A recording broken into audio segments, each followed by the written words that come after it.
So, welcome back to another video of solo levelling.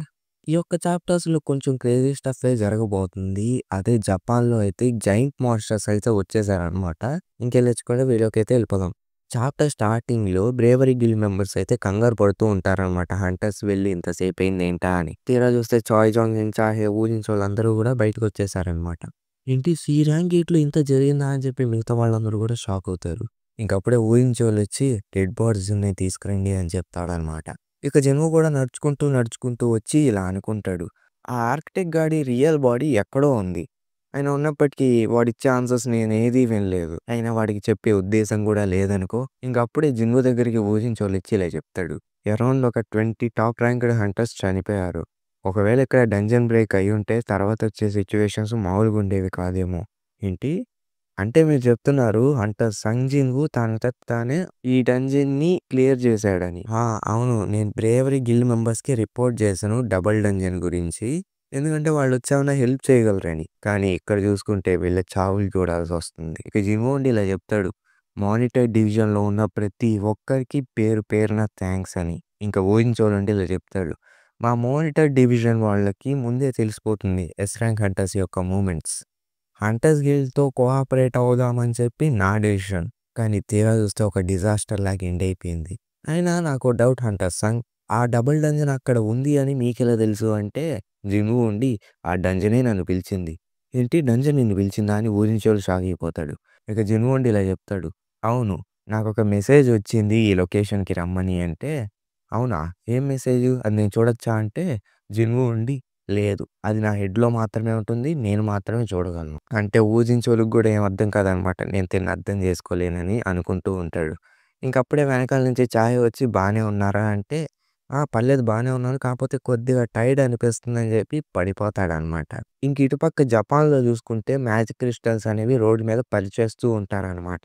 ఇంకా Yuri యోరాలు గారుండి ఇలా చెప్తాడు. మొత్తానికి కలిపి 2,00,000 టన్నులయితే ఉన్నాయి మ్యాజిక్ క్రిస్టల్స్. ఈ బ్యారియర్‌కి తగినంత సరిపోతుంది. ఇప్పుడు ప్రెజెంట్ బ్యారియర్ అనేది సెంటర్‌లో వేస్తాం గేట్ మధ్యలో. ఎప్పుడైతే నేను గేట్‌ని బ్లాక్ చేస్తానో అప్పుడు ఈ మ్యాజిక్ క్రిస్టల్స్ నుంచే మాన అది అబ్జార్బ్ చేసుకుంటుంది. కాబట్టి ఈ గేట్ ఇప్పుడు ఫుల్ ఆఫ్ మ్యాజిక్‌తో బ్యారియర్ అయితే క్రియేట్ అయిపోతుంది. ఇంక యూరి యోరాల్ కూడా ఇలా అంటాడు. మన చుట్టుపక్కల ఎవరో ఉన్నారు. ఎవరు నువ్వు? బయటికి రా! అని అంటాడనమాట. ఇంక పక్కనే ఉన్న ఇంకొకతనుండి సార్ రేపే ఇక్కడ డంజన్ బ్రేకు. అది తెలిసి కూడా ఎవరన్నా వస్తారా ఇక్కడికి? అంటే యూరి యోరాలు గాడుండి నేనొక పర్సన్ అని చెప్పానా? అని అంటాడనమాట. ఇంక ఇటుపక్క చూసుకుంటే మన సంగ్ లీ హవాన్ అయితే ఉంటాడనమాట ఒక బిల్డింగ్ పైన. ఇంకిలా అనుకుంటాడు. వీడికి చాలా షార్ప్ సెన్సెసే ఉన్నాయి. అయినా వాడి పవరే అలాంటిది గదా! అంత స్ట్రేంజ్‌గా ఫీల్ అవ్వాల్సిన పని లేదు. అయినా ఉన్నప్పటికీ ఇది స్టార్ట్ కాబోతుంది. ఎలా అయితే ప్రెడిక్ట్ చేశామో అలానే వెళ్తుంది. ఎక్కడికంటే ప్రాఫెసర్ ట్రాజెడీలోకి. ఇంక ఇటుపక్క మిలిటరీ వాళ్ళొచ్చేస్తారు. ట్యాంక్స్ వాళ్ళందరూ గూడా వచ్చేస్తారు. ఆఖరికి జపాన్ యొక్క ఎస్ ర్యాంక్ హంటర్స్ కూడా వస్తారు. ఆ ఒక్క వెపన్స్ ఆ మాన్స్టర్స్ మీద పనిచేయవు. వాళ్ళు నిజంగానే అనుకుంటున్నారో పనిచేస్తాయని. అంటే ఇంకొక హంటర్ ఉండి ఒకవేళ యూరి యోరాల్ వాడు ఫెయిల్ అయితే మిగతా యొక్క హంటర్స్ అటాక్ చేసి వాటిని డిఫీట్ చేయడానికి ప్రిపేర్‌గా ఉండాలి.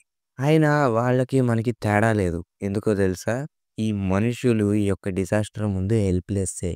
ఇంకా యూరి యోరాల్ గాడు ఆ మ్యాజిక్ క్రిస్టల్స్ ముందు నడుచుకుంటూ వెళ్తూ ఇలా అంటాడు. ఒకవేళ నేను నా అంతట ఎస్ ర్యాంక్ గేట్‌ని క్లియర్ చేశా అని చెప్పి న్యూస్ వస్తే నా పేరు మోత మోగిపోద్ది. ఇంకా ఆడేమో ఆల్కహాల్ తాగుతూ ఉంటాడనమాట. అయినా యూఎస్ వాళ్ళ సంగతేంటి? వాళ్ళు ఏ ఎస్ ర్యాంక్ హంటర్స్‌ని పంపించలేదా హెల్ప్‌కి అంటే పక్కనోడుండి మేరీల్యాండ్‌లో ఇంకొక ఎస్ ర్యాంక్ గేట్ అనేది అపియర్ అయింది. జపాన్‌లో మాత్రమే కాదు ఇండియా, ఇంగ్లాండ్ ఎక్కడ పడితే అక్కడ. ఇంక అప్పుడే పక్కనోడు పైకి చూసి సార్ గేట్ అనేది ఓపెన్ అవుతోంది అని చెప్పి ఇటుపక్క చూస్తే మన జిన్‌వూ నిద్ర లేచుంటాడనమాట హాస్పిటల్‌లో. ఇంకప్పుడే జిన్‌హో గాడు కూడా వస్తాడు. జిన్‌వూ ఏమైందంటే జిన్‌హో గాడొచ్చి ఇలా అంటాడు. ఏంటి మీరు లేచారా? మేము మీరు చనిపోయారేమో అని అనుకున్నాం. నిజానికి మీరు 3 రోజులుగా నిద్రలోనే ఉన్నారు. ఏంటి 3 డేసా? అని జిన్‌వూ కూడా షాక్ అయిపోతాడు. ఇంకా ఆలోచిస్తాడు. మోర్ ఇంపార్టెంట్‌లీ ఆ క్రియేటర్ చూపించిన ఆ సీన్స్ అనేవి నేను ఇప్పటికి కూడా మర్చిపోలేదు. ఒకవేళ నేను 3 రోజులుగా నిద్రపోయుంటే జిన్‌హో ఆ ఇన్సిడెంట్ ఏమైంది అని అడుగుతాడనమాట. జిన్‌హో గాడికి అర్థం కాదు ఏంటని. జిన్‌హో ఉండి అదే నేను ఎస్ గ్రేడ్ డంజన్ వచ్చింది కదా జపాన్‌లో. అంటే జిన్‌హో ఉండి అదా! ఇంకా ఇటుపక్కకి తీసుకెళ్తే అక్కడ జైంట్ మాన్స్టర్స్ అయితే డంజన్ నుంచి వస్తూ ఉంటాయన్నమాట. అది చూసి మిగతా వాళ్ళందరూ కంగారు పడిపోతారు. ఇంకా యూరియోరాలు గాడుండి, "ఇదేమంత పెద్ద ప్రాబ్లమ్ ఏం కాదు. నేను చూసుకుంటా" అని చెప్పి బ్యారియర్‌నయితే వేస్తాడనమాట.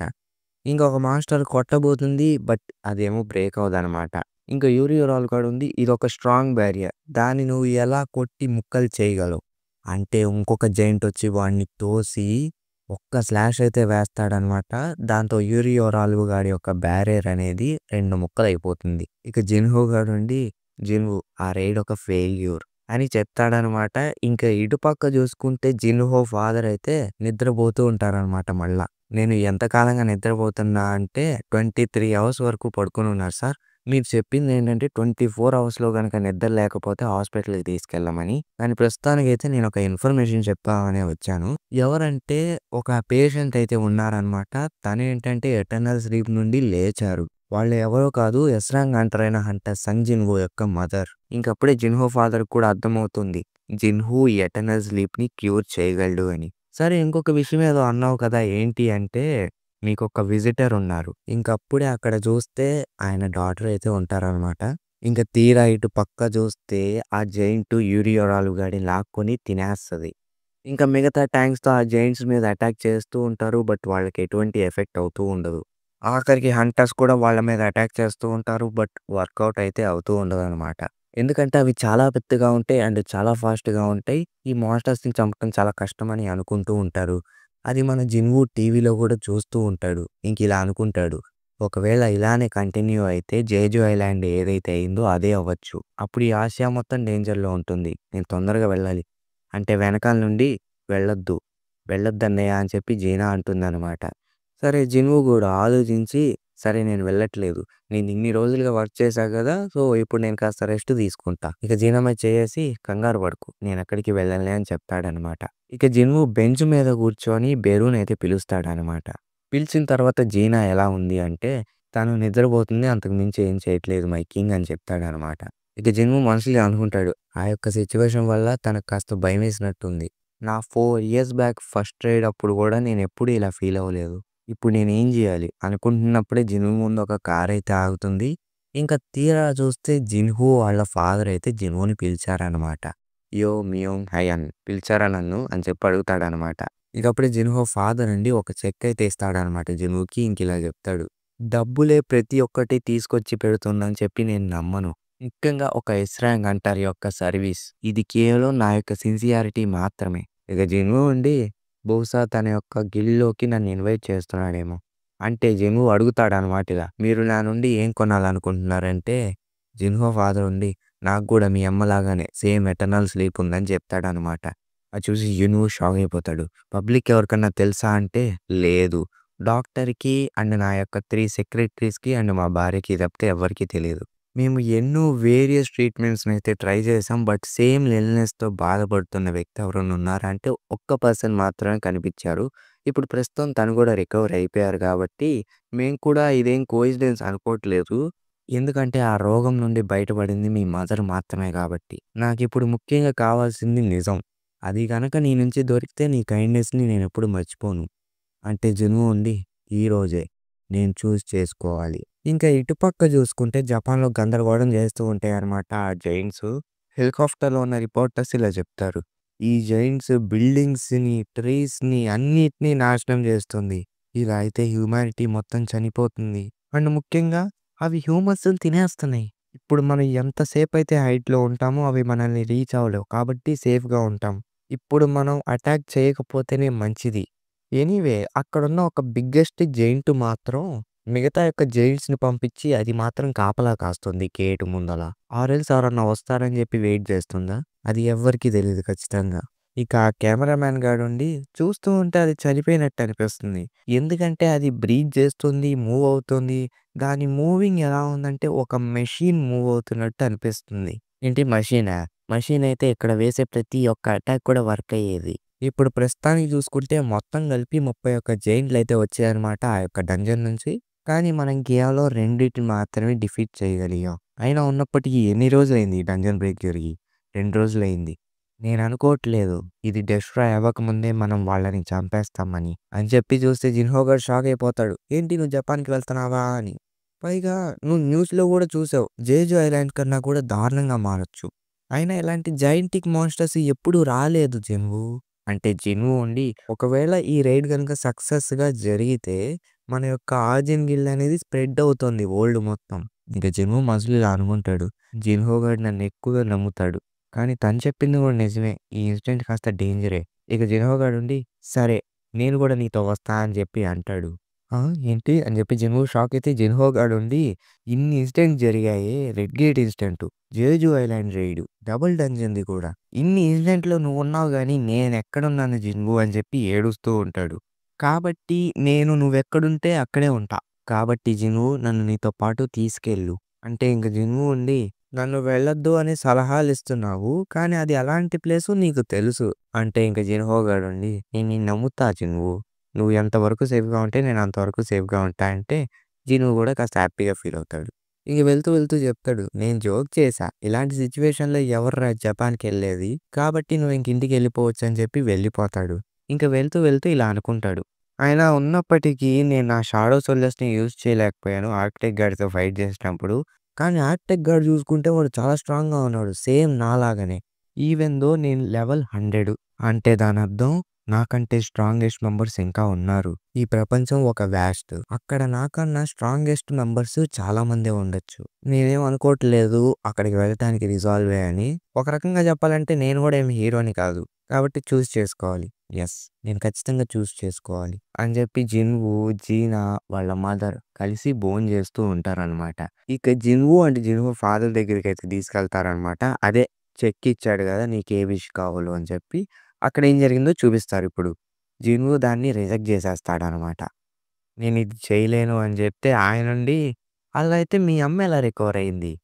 అంటే జిన్‌వూ ఉండి సార్ ఒకవేళ నాకు తెలిసే ఉంటే మీరు ఇంత మనీ ఇస్తూ ఉంటే నేను అలా మెదలకుండా ఎందుకుంటాను? సరే అని జెప్పి జిన్‌వూ అక్కడి నుంచి వచ్చేస్తాడనమాట. ఇంక లిఫ్ట్‌లో వెళ్తూ ఇలా అనుకుంటాడు. తను జిన్‌హో ఫాదరే కావచ్చు. కానీ తనెవరో నాకు తెలీదు. తను ఎలాంటి పర్సనో నాకు తెలీదు. ఒకవేళ తను నిజంగానే తన యొక్క కండిషన్ గురించి బాధపడుతున్నాడా? లేదా ఏదైనా స్కీమ్ జేస్తున్నాడా? ఆయన ఉన్నప్పటికీ హోలీ వాటర్ ఆఫ్ లైఫ్ కేవలం కొంచెం మాత్రమే ఉంటుంది. కాబట్టి దీన్ని జాగ్రత్తగా యూజ్ చేయాలి. లేకపోతే చాలా ప్రమాదం. కానీ ఆఫర్ అనేది చాలా బావుందనుకో అది వేరే విషయం. ఒకవేళ ఇదే నేను చూజ్ చేసుకునే రైట్ థింగ్ అయితే మాత్రం అని చెప్పి జిన్‌వూ మదర్‌కి అమ్మ నేను వెళ్తున్నా అని చెప్తాడనమాట. ఇంకిలా అనుకుంటాడు. నాకంటే స్ట్రాంగ్‌గా ఉన్నవాళ్ళు చాలా మందే ఉన్నారు. కానీ ఎంత కాలమైనా సరే నా యొక్క గ్రోత్ మాత్రం ఆగదు. నేను బ్యాటిల్ ఫీల్డ్‌లోకి వెళ్ళి స్ట్రాంగ్‌గా అవ్వాలి. అంటే జిన్‌వూ మదర్ ఉండి మీ ఫాదర్ గూడా ఎప్పుడు పరిగెత్తేవాళ్ళు ఎక్కడన్నా ఫైర్ యాక్సిడెంట్ జరిగితే గనక అప్పటికి కూడా తింటున్నప్పుడు మధ్యలో వెళ్ళిపోయేవారు. కాబట్టి నీ యొక్క బ్యాగ్స్‌ని అన్నిటిని గూడా నేను సర్ది పెడతాను అనైతే చెప్తుంది. ఇంక జీనా ఏమో పడుకొని వింటూ ఉంటుందనమాట అది. ఇంక నైట్ అవుతోంది. జిన్‌వూ గూడా జీనా రూమ్‌కొచ్చి ఇలా మాట్లాడతాడు. ఎక్కడి నుంచి స్టార్ట్ చేయాలి? సరే జీనా చెప్తున్నా విను. నేను రీసెంట్‌గా ఆల్మోస్ట్ చావంచుల దాకా వెళ్ళొచ్చాను. కంగారు పడకు నేను ఆ ఉద్దేశంతో అనలేదు. నేను ఎల్లప్పుడూ డేంజర్‌ని నా వెనకాలే వేసుకొని తిరుగుతున్నాను. అది నాకు చావుని గూడా తీసుకొచ్చే ప్రమాదం ఉంది. కానీ నేను ఫీల్ అయింది ఏంటంటే ఏదో ఒక రోజు నేను గూడా చచ్చిపోతానని. కాబట్టి ఇది చాలా డేంజరస్. అయినా ఉన్నప్పటికీ నేను మళ్ళీ తిరిగొచ్చా గదా బతికి. నేను ప్రతిసారి ఇంటికొచ్చినప్పుడల్లా మిమ్మల్ని చూస్తే ఒక ఆనందం వేస్తుంది. దానికి నేను థాంక్‌ఫుల్‌గా ఉంటున్నాను. కాబట్టి ఈసారి కూడా నేను బతికి వస్తాను. థాంక్స్. ఎందుకంటే ఈసారి నువ్వు నన్ను ఆపట్లేదు. అంటే జీనా మాత్రం ఏడుస్తుందనమాట. ఇంకిలా చెప్తుంది. నువ్వు ఎటూ వెళ్ళిపోతావుగా నన్నొదిలేసి అంటే జిన్‌వూ ఉండి అవును. ఖచ్చితంగా తిరిగొస్తాను. అండ్ పైగా కంగారు పడకు. నేను ఎక్కడున్నా సరే నిన్ను ప్రొటెక్ట్ చేస్తూనే ఉంటాను. అని చెప్పి జిన్‌వూ యొక్క షాడో సోల్జర్స్‌ని సమ్మన్ చేస్తాడనమాట. ఇంకా ఇటుపక్క చూసుకుంటే చైర్మన్ గోగని అయితే ప్రెస్ మీట్‌లో మాట్లాడుతూ ఉంటారనమాట. అక్కడికి జిన్‌వూ కూడా వస్తాడు. చైర్మన్ గోగని అండ్ జిన్‌వూ వీళ్ళిద్దరైతే ఒక డీల్ కుదిరించుకున్నారు. ఇంక జపాన్‌లో అయితే ల్యాండ్ అవుతారనమాట. ఇంకప్పుడే ఆజిన్ గిల్డ్ అని చెప్పి జిన్‌హో అయితే నడుస్తూ ఉంటారు. అంతటితోని చాప్టర్ అయితే అయిపోతుంది. సో, హోప్ మీకు ఈ వీడియో నచ్చిందనే అనుకుంటున్నాను. నచ్చితే గనుక మన ఛానెల్ సబ్స్క్రైబ్ చేసుకొని పక్కనే ఉన్న బెల్ ఐకాన్ ఆల్‌లో పెట్టుకోండి. ఇన్ కేస్ ఈ వీడియో ఇంకా నచ్చితే షేర్ కూడా చేయండి. మళ్ళీ నెక్స్ట్ షో కలుస్తా. Until then bye by.